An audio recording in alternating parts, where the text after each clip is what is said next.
Hello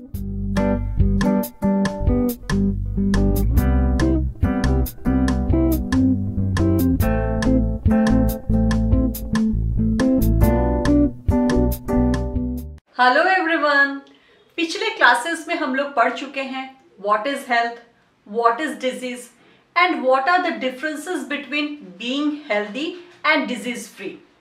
इस class में हम लोग पढ़ेंगे what are the different types of diseases on the basis of duration of infection. मतलब जो डिजीज का इन्फेक्शन है या फिर बोल लो जो डिजीज है वो कितने दिन तक हमारे बॉडी में रहता है, हम कितने दिन तक डिजीज से सफर करते हैं, इसके बेसिस पे डिजीज दो तरह का होता है।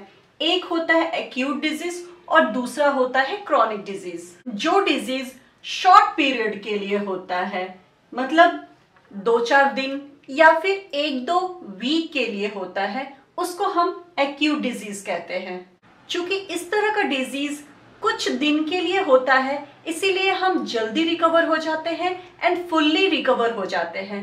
इसीलिए इस तरह का डिजीज हमारे हेल्थ को नुकसान नहीं पहुंचा सकता है। They do not cause harmful effect on health. Acute disease का एग्जाम्पल है common cold, cough, influenza etcetera. Now chronic disease. Chronic disease लंबे समय तक रहता है। It last for long period of time. Chronic disease ऐसा होता है जिससे हम महीनों या फिर सालों सफर करते हैं। चूंकि ये लंबे समय के लिए होता है, it causes harmful effect on health. Chronic disease का एग्जाम्पल है ट्यूबरक्लोसिस, जिसको कि हम लोग टीबी कहते हैं, cancer, elephantiasis etcetera. Common cold हो गया, कफ हो गया, इन्फ्लुएंजा हो गया। इन सब बीमारी से हम लोग 1-2 वीक के अंदर ही पूरी तरह से ठीक हो जाते हैं और उसके बाद फुल ऑफ एनर्जी के साथ अपना काम कर सकते हैं। लेकिन क्रॉनिक डिजीज जैसे ट्यूबरक्लोसिस हो गया, इसको तो ठीक होने में ही कम से कम 1-1.5 साल लग जाता है। और कैंसर जैसे बीमारी में तो हमें कभी कभी उस पार्ट को ही काट कर अलग कर देना पड़ता है जहां कैंसर हुआ है, जिसकी वजह से हम ठीक होने के बाद भी हेल्दी नहीं रह पाते हैं।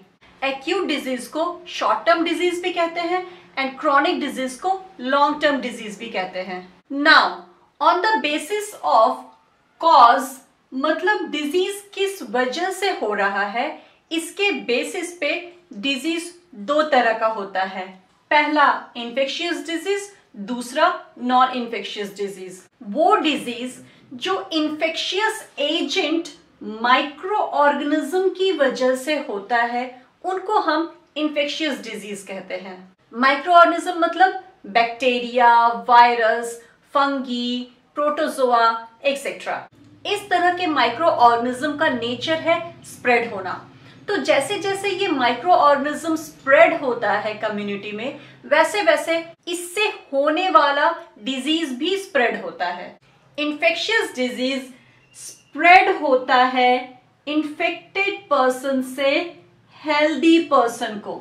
इन्फेक्शियस डिजीज का एग्जाम्पल है मलेरिया, टाइफाइड, कॉमन कोल्ड। अगर आपको सर्दी खांसी हुआ है, कॉमन कोल्ड हुआ है और अगर आप स्कूल जाते हो तो आपके बगल में जो आपका फ्रेंड बैठा है, नेक्स्ट डे उसको भी कॉमन कोल्ड हो जाएगा। क्योंकि जब आप छींकोगे तो आपके छींक में कुछ कॉमन कोल्ड वाला वायरस रिलीज हो जाएगा और आपका बगल वाला फ्रेंड जब एयर ब्रीथ इन करेगा तो उस एयर के साथ में कुछ कॉमन कोल्ड वाला वायरस चला जाएगा उसमें, और उस वायरस से उसको भी कॉमन कोल्ड हो जाएगा। So infectious disease infectious agent micro organism की वजह से होता है और ये इन्फेक्टेड पर्सन से हेल्दी पर्सन में स्प्रेड होता है।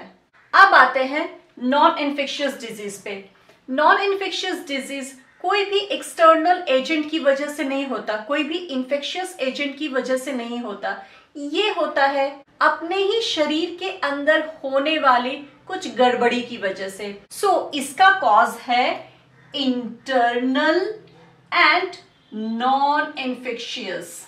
चूंकि इस तरह का डिजीज सिर्फ और सिर्फ मेरे ही शरीर के अंदर पाए जाने वाले एबनॉर्मलिटीज के कारण होता है। इसीलिए ये डिजीज सिक पर्सन से हेल्दी पर्सन में स्प्रेड नहीं होता है। इसलिए इसको बोल सकते हैं they do not spread from infected person to healthy person. Non infectious disease का एग्जाम्पल है cancer, high blood pressure, allergy, diabetes etcetera.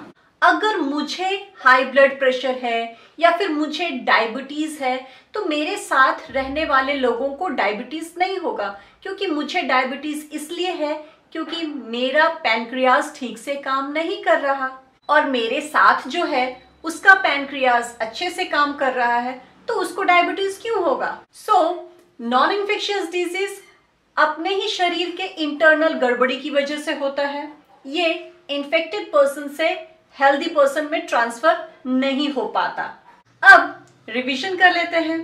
देखो, on the basis of duration, मतलब डिजीज कितने दिन तक हमारे अंदर रहता है, इसके बेसिस पे डिजीज दो तरह का होता है। पहला एक्यूट और दूसरा क्रॉनिक। एक्यूट डिजीज बहुत कम समय के लिए रहता है, 2 वीक, 1 मंथ, इतना ही। इसीलिए इसको हम शॉर्ट टर्म कह सकते हैं और इस डिजीज से हम फुल्ली रिकवर हो जाते हैं। ये हमारे हेल्थ पे इफेक्ट नहीं डालता है, इससे हम फुल्ली रिकवर हो जाते हैं। इसका एग्जाम्पल है कॉमन कोल्ड। क्रॉनिक डिजीज लंबे समय तक हमारे शरीर में रहता है और आप ऐसा भी बोल सकते हो ये तो कभी कभी लाइफ टाइम के लिए हमारे बॉडी में रहता है, इसीलिए इसको हम लॉन्ग टर्म भी कहते हैं। और चूंकि ये लंबे समय तक के लिए होता है इसीलिए ये हमारे हेल्थ के लिए भी अच्छा नहीं होता है। It effect our health. इसका एग्जाम्पल है cancer. On the basis of cause, मतलब डिजीज किसकी वजह से हो रहा है, इसके आधार पर डिजीज दो तरह का होता है। पहला इन्फेक्शियस डिजीज। अगर disease infectious agent micro organism की वजह से हो रहा है तो उसको हम इन्फेक्शियस डिजीज कहेंगे और ये डिजीज इन्फेक्टेड पर्सन से हेल्दी पर्सन में स्प्रेड होता है। इसका एग्जाम्पल है कॉमन कोल्ड।